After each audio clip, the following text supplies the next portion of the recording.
जय श्री राम। आज हम कबीरदास जी के गुरु की महिमा के बखान करने वाले कुछ और दोहों का अर्थ जानेंगे। बलिहारी गुरु आपनो, घड़ी घड़ी सौ सौ बार, मानुष से देवता किया, करतन लागी बार कबीरा, करतन लागी बार। कबीरदास जी कहते हैं कि ऐसे गुरुओं के ऊपर अपनी जिंदगी न्यौछावर करते हुए हमें एक क्षण को भी सोचना नहीं चाहिए। जिस गुरु की कृपा से हम एक अज्ञानी मनुष्य से ज्ञानी मनुष्य हो गए हैं, हम सत्य के ब्रह्म के करीब पहुंच गए हैं, तो ऐसे गुरु का सम्मान हर कीमत पर होना चाहिए। जो गुरु बसै बनारसी, शीश समान समुंदर तीर, एक पलक बिसरे नहीं, जो गुण होए शरीर कबीरा, जो गुण होए शरीर। कबीरदास जी कहते हैं कि यदि गुरु बनारस में अर्थात कहीं दूर रहते हैं और शिष्य समुद्र के किनारे पर अर्थात दोनों एक दूसरे से बहुत बहुत दूर रहते हों, एक किसी कोने में रहता है और एक दूसरा किसी कोने में रहता है, तो इस बात से कोई फर्क नहीं पड़ता है। यदि शिष्य में गुरु का ज्ञान है, उसने गुरु से ज्ञान प्राप्त कर लिया है, अर्थात एक दूसरे से दूर रहने पर गुरु के प्रति शिष्य के मन में थोड़ी भी आस्था या विश्वास कम नहीं होता है। चाहे हम उनसे रोज ना भी मिलें, तब भी हमारे मन में उनके प्रति जो विश्वास है या जो हमने ज्ञान उनसे प्राप्त किया है, वो कभी भी कम नहीं होता। कबीर सतगुरु ना मिलिया, रही अधूरी शीश, स्वांग जति का पहरी करी, धरी धरी मांगे भीष कबीरा, धरी धरी मांगे भीष। कबीरदास जी कहते हैं कि जिन्हें सच्चा गुरु नहीं मिलता है, उनकी शिक्षा भी अधूरी रह जाती है। वे साधु पुरुष का, ज्ञानी का ढोंग कर करके घर घर भीख मांगते फिरते हैं, या लोगों से धन मांगते फिरते हैं, लोगों से ढोंग कर करके उनसे धन संपत्ति पाने की इच्छा रखते हैं, और वो इस तरह के कार्य भी करते हैं। लोग उनके चक्कर में फंस भी जाते हैं और उनको बहुत कुछ अपना दे भी आते हैं।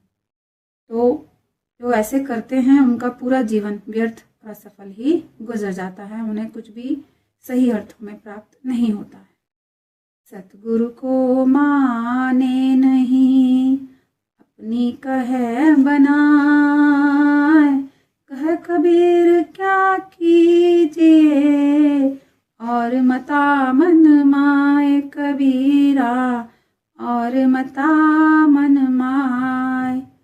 कबीरदास जी कहते हैं कि कुछ ऐसे व्यक्ति भी होते हैं जो सदगुरु की ज्ञान भरी बातों को कुछ नहीं मानते, बस अपनी ही अज्ञान भरी उल्टी सीधी बातों को ज्ञान भरी बातें समझकर बोलते रहते हैं। कबीरदास जी कहते हैं कि ऐसे लोगों का कुछ नहीं हो सकता है। वो अपनी ही बातों को, घमंड अहंकार को ही सही मानते हैं, और किसी की ज्ञान भरी सत्य बातों से उनको कोई लेना देना नहीं होता है। तो ऐसे लोगों से भी सावधान रहना चाहिए।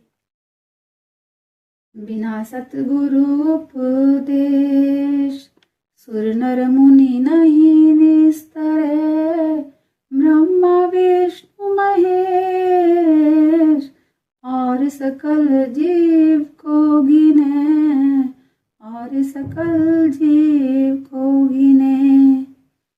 कबीरदास जी कहते हैं कि बिना सदगुरु के उपदेश के दूर मनुष्य मुनि अर्थात किसी को भी सदगति मिलने वाली नहीं है। ब्रह्मा विष्णु महेश और सकल जीव की गिनती कौन करे? सदगुरु ही ईश्वर से मिला सकता है और सारे देवों की अनुकंपा का भागी बन सकता है। शिष्य पूजय गुरु आपना, गुरु पूजय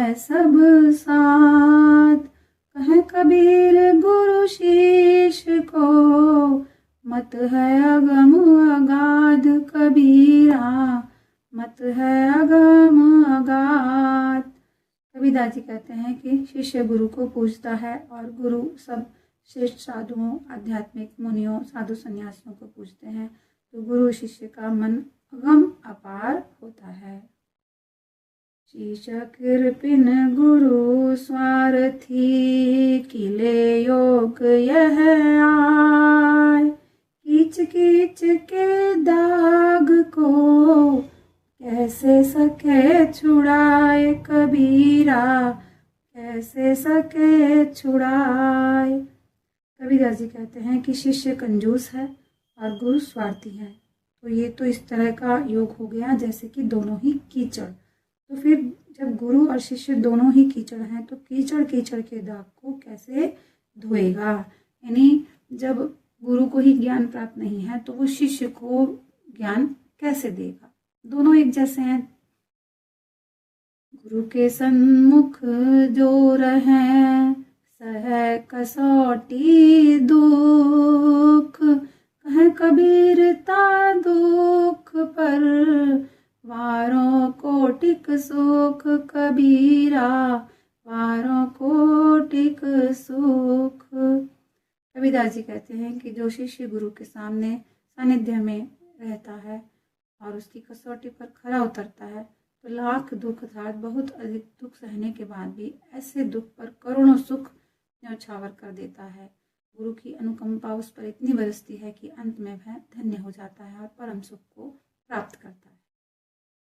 कबीर गुरु सब को चहे, गुरु को चहे ना कोई। जब लग आश शरीर की, तब लग दास न होय कबीरा, तब लग दास न होय। कबीरदास जी कहते हैं कि गुरु सभी शिष्यों को एक समान दृष्टि से देखते हैं, सभी को समान ज्ञान देते हैं, सभी को एक समान प्रेम देते हैं, लेकिन गुरु को देखने की सभी की दृष्टि एक नहीं होती। यदि किसी शिष्य के अंदर अभिमान, घमंड और अहंकार है और शरीर उसका सबल है तो गुरु की शरण में तभी जाते हैं जब उनकी बात बिगड़ जाती है। यानी बात बिगड़े, बिना बात बिगड़े वो कुछ भी सीखना नहीं चाहते, वो गुरु की शरण में नहीं जाते हैं। उनको ये लगता है कि हमें तो सब कुछ आता है, जबकि ऐसा होता नहीं है। हमें गुरु तो चाहिए ही चाहिए। किसी भी, कोई भी उम्र हो, कोई भी हमारी अवस्था हो, हमें गुरु की आवश्यकता पड़ती ही है। तो हमें सोच समझ के, जांच परख करके गुरु का चुनाव करना चाहिए और उसके अनुसार ज्ञान प्राप्त करके भवसागर से पार उतरना चाहिए। तो वीडियो आपको अच्छी लगी हो तो लाइक करें, शेयर करें और सब्सक्राइब करें। जय श्री राम।